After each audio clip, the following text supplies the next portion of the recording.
Okay, let's unpack this. Imagine standing right in the middle of one of the country's biggest cities, and you're just witnessing this stark picture of a growing national divide playing out right there. Mm. That's the kind of visceral scene we're diving into today. We're looking at recent and often really intense protests and counter-protests about immigration. And we're going to focus particularly on some tumultuous events that unfolded in Liverpool. Right. And our mission here really is to get beyond just the headlines you might have seen. We're digging into the source material we have. It's a detailed Sky News report to try and understand not just what happened, but, the core issues. What are the different voices on the ground saying? And crucially, what are the sort of broader implications of these tensions?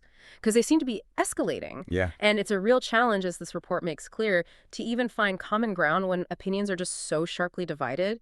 Our source gives us a kind of front row seat to that difficulty. Exactly. What we have here isn't just a summary. It's more like a collection of raw, unfiltered moments, perspectives. And they really show us just how deeply complex these issues feel for the communities involved. We're looking at the actual friction, the human side of it all. The stuff beneath the news reports. So let's properly set the scene. Liverpool, massive, vibrant city. And you had a right-wing anti-immigration protest met basically head-on by left-wing opposition. Right. The report describes the immediate result pretty vividly. Anger, fury, and multiple scuffles. It sounds like the streets just turned into a battleground. Yeah, absolutely. And that, of course, brings us straight to the police. The report paints a very clear picture. Merseyside police, it says, were really caught in the middle. Right. They had to pour significant resource and effort, that's the phrase used, into just separating the two sides. Wow. And it led to a number of arrests. Now, what's really critical to understand here, I think, is that this isn't just your standard crowd control. This shift from maybe a single group protesting about something to these direct confrontational clashes, it completely changes the game for law enforcement, doesn't it? It must do. Yeah. It's not just about containing one side anymore. It's about actively mediating, often physically keeping apart, two mobilized, very emotionally charged groups. And that demands way more tactically and resource-wise. Exactly. A much bigger commitment. And it's crucial to get this. These scenes weren't just happening in Liverpool, right? No. This wasn't some isolated flare-up. No, not at all. The report specifically points out similar events forcing police intervention elsewhere. It mentions Hartlepool and Bristol, places where officers apparently found themselves similarly stretched, maybe even overwhelmed. It really underlines that this is a national thing, a pattern, not just a one-off. You're zooming out, that pattern suggests a pretty significant evolution in how these protests are working. The police are, and the report uses this phrase, struggling to separate two groups. That's quite different from some of the earlier demonstrations at asylum hotels, for instance. How so? Well, those often involved one main group protesting against an institution, like a hotel housing asylum seekers. Okay. Now, what we're seeing is direct counter-protests. Two active factions often wanting to confront each other. Right, face to face. Exactly. And this type of protest is, quote, becoming increasingly hard to police, precisely because it needs constant resource-heavy intervention just to stop things escalating into wider conflict. So it raises a big question then. What does it actually mean for public order when those lines between protest and just direct confrontation get blurry? And what's really driving this escalation in direct opposition? That's a key point, that blurring of lines. And to understand what might be driving it, I think we need to shift focus a bit. Move from the sort of general unrest, the scuffles, to the specific voices, the individuals on the fringes. Yeah, because beyond the shouting and the clashes, there were people there with specific perspectives, right? And those give us vital clues about the feelings underneath it all. Definitely. These are the people whose lives are maybe directly affected or who just feel strongly enough to be there speaking out. So what kind of voices did the report capture? Well, one interesting point that comes up straight away is an observation from someone there suggesting, well, manipulation. Manipulation. Yeah. This person observed, quote, people are being manipulated and lied to. And they went on to say they found it really sad that poor people with not good health are standing with the far right who will destroy their lives. Wow. That's quite a statement. It is. It introduces this critical layer, doesn't it? The idea of potential external manipulation. And it's not just about ideology. Perhaps not just that. It hints at how maybe economic worries or existing grievances among vulnerable groups might be getting leveraged. used to fuel these movements. Potentially, drawing people into causes that might not actually be in their own best interests. It adds this whole complex dimension beyond just simple left versus right politics. That's a really powerful and kind of disheartening observation. Suggests a deeper, maybe more insidious thing going on. And then you mentioned other voices. Yes, there's a second perspective, this one deeply rooted in history and identity, coming straight from Liverpool itself. Okay. One speaker passionately stressed that Liverpool was founded on the back of immigrants. Right, its history as a port city. Exactly. And they highlighted that even our accent comes from a mixture of cultures.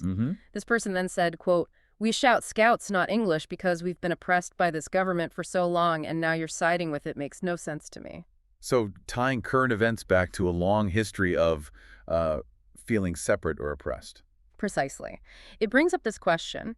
How does Liverpool's specific history, built on immigration, how does that actively contrast with, or maybe even challenge, the national narrative that seems to be fueling protests elsewhere? Yeah, that's interesting. It really highlights how a strong local identity can shape these national debates, sometimes creating a really powerful counter-narrative. Because Liverpool has that strong sense of itself. Exactly. Its independent identity, its history, it clashes directly with the more, let's say, exclusive nationalistic rhetoric you might hear. So this person's frustration isn't just about immigration policy. It seems much broader. It's tied up with perceived historical oppression by the government, which leads them to strongly reject aligning with groups they see as sort of extensions of that same power structure. Right.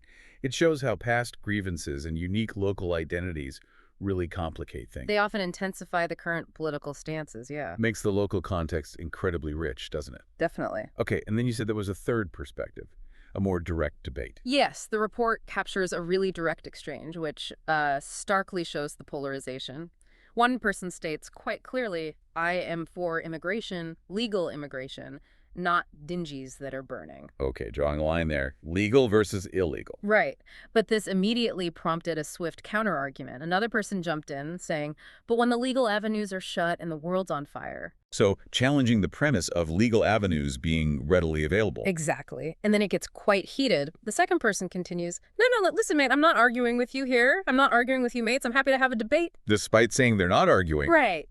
What I'm saying is, I don't believe it's right for illegal immigrants to burn their stuff on a dingy and then say, "Death to Britain, death to kids." Whoa, okay, that escalated quickly. Death to Britain, death to kids. That's a very strong claim. Extremely strong. And this exchange just lays bare the huge gap, the chasm between perspectives. Yeah. The first speaker wants order, legality, draws a clear line. The second, while claiming they want a debate, immediately throws in these highly charged and, importantly, unsubstantiated claims. Death to Britain, death to kids. Yeah. It stops being a policy discussion at that point, doesn't it? It becomes a clash of perceived realities. Driven by totally different interpretations of what's even happening. And he's to blame. Yeah. And you can also hear the tension just ratcheting up in that specific dialogue. The first speaker, the one who wanted legal immigration, responds quickly, trying to challenge that extreme claim. But are they saying that? Yeah, they are. I've seen no evidence of it. A demand for evidence. And the second speaker just fires back instantly. They are. I've seen evidence. No room for doubt in their mind. None at all. So what does the report suggest? Is the main trigger for conversations like this to just turn sour so fast. Even when people start off saying they're open to debate, it sounds like a fundamental clash over facts. That rapid-fire exchange, it perfectly illustrates it, doesn't it? How, as the report notes, it only takes a second for those conversations to turn. Yeah. And the trigger, just as you said, seems to be that immediate clash over what people believe are facts or what counts as evidence. Right. When one side asserts something as, like, an undeniable truth. Like seeing specific evidence. Exactly. And the other side says, well, I haven't seen it, or denies it outright. The whole basis for a productive discussion just crumbles. Because it's not just a disagreement anymore. No, it feels like a direct challenge to the other person's reality. And it's often fueled by really deep emotional convictions, maybe more than by, verifiable information. Which makes it incredibly hard to find any shared understanding. Let alone common ground. Yeah, it revealed a profound difficulty there. So if we zoom back out again, moving from these individual flashpoints to the bigger picture, the national canvas, the report draws this really powerful overarching conclusion. It says this entire issue is, quote, driving a wedge between people. Stark phrasing. It really is.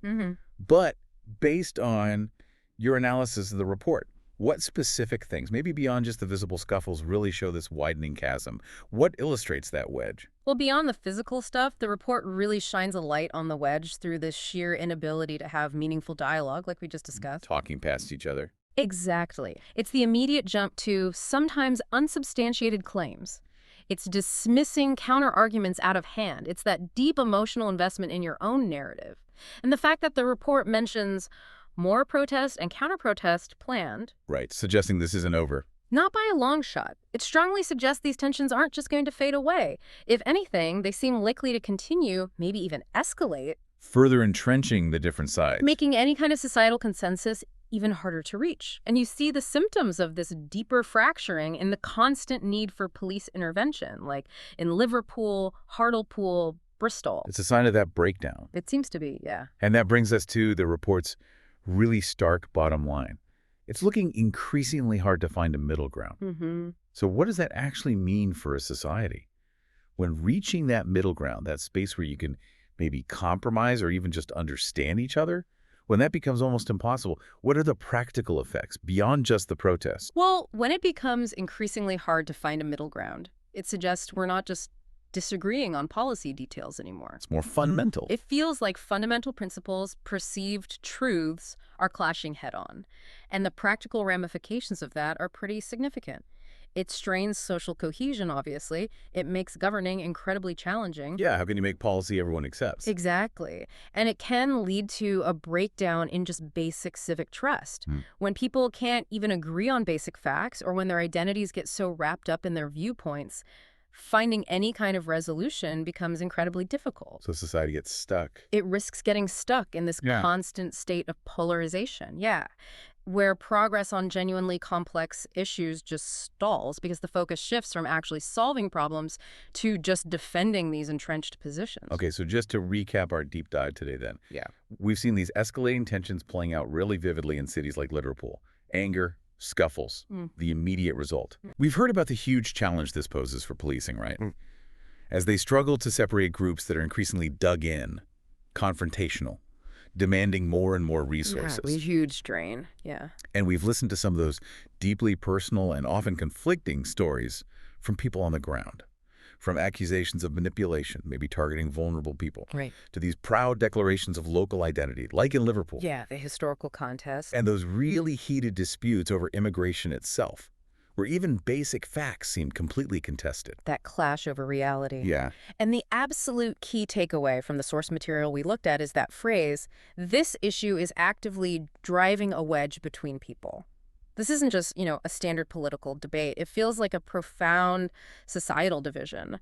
And as the report really emphasizes, finding that middle ground is becoming increasingly elusive. Vanishingly small, maybe. It points towards a future where these societal divisions could actually become even more pronounced, which has deep implications for how communities function, how we address national challenges, everything, really. So here's a final thought to leave you with.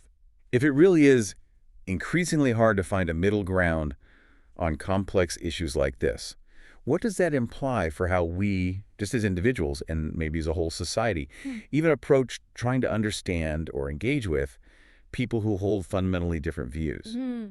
Is there even a path forward when the very basis of a shared reality seems to be eroding? That's the big question, isn't it? Definitely something worth pondering long after this deep dive ends. Thank you for joining us today.